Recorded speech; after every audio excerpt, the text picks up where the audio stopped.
ದೇಶ ಮೋದಿ ವಿರುದ್ಧ ಅವಹೇಳನಕಾರಿ ಹೇಳಿಕೆಯನ್ನು ಕೊಟ್ಟಿದ್ರು. ಸೊ ಈಗ ಮಾಲ್ಡೀವ್ಸ್ನ 3 ಸಚಿವರ ಅಮಾನತು ಆಗಿದೆ. ಮಾಲ್ಡೀವ್ಸ್ ಸರ್ಕಾರ ಅಮಾನತುಗೊಳಿಸಿ ಆದೇಶವನ್ನು ಹೊರಡಿಸಿರುವಂಥದ್ದು. ಮಾಲ್ಡೀವ್ಸ್ ಫೋಟೋವನ್ನು ಶೇರ್ ಮಾಡಿದ್ದು ಪ್ರಧಾನಿ ನರೇಂದ್ರ ಮೋದಿ ಅವರು ಕೂಡ ಇದನ್ನು ಹಂಚಿಕೊಂಡಿದ್ರು. ಸೊ ಈ ವಿಚಾರವಾಗಿ ಸಾಕಷ್ಟು ಚರ್ಚೆ ಆಯಿತು.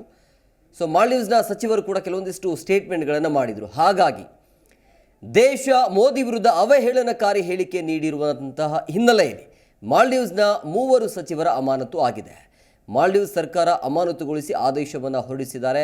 ಮಾಲ್ಡೀವ್ಸ್ ಫೋಟೋವನ್ನು ಪ್ರಧಾನಿ ನರೇಂದ್ರ ಮೋದಿ ಅವರು ಹಂಚಿಕೊಂಡಿದ್ದರು. ಮಲ್ಯ ಶರೀಫ್, ಮರಿಯಂ, ಮೆಹಜೂಮ್ ಅಂಥೇಳಿ ಟೀಕೆಯನ್ನು ಮಾಡಿದರು ದೇಶದ ವಿರುದ್ಧ ಮತ್ತು ಪ್ರಧಾನಿ ಮೋದಿಯ ವಿರುದ್ಧ.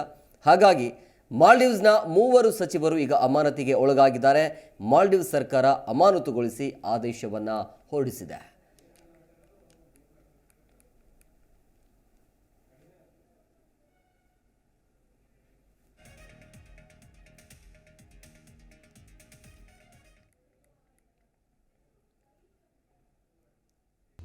ಪ್ರತಿಕ್ಷಣದ ಸುದ್ದಿಗಾಗಿ Zee Kannada news app download ಮಾಡಿ.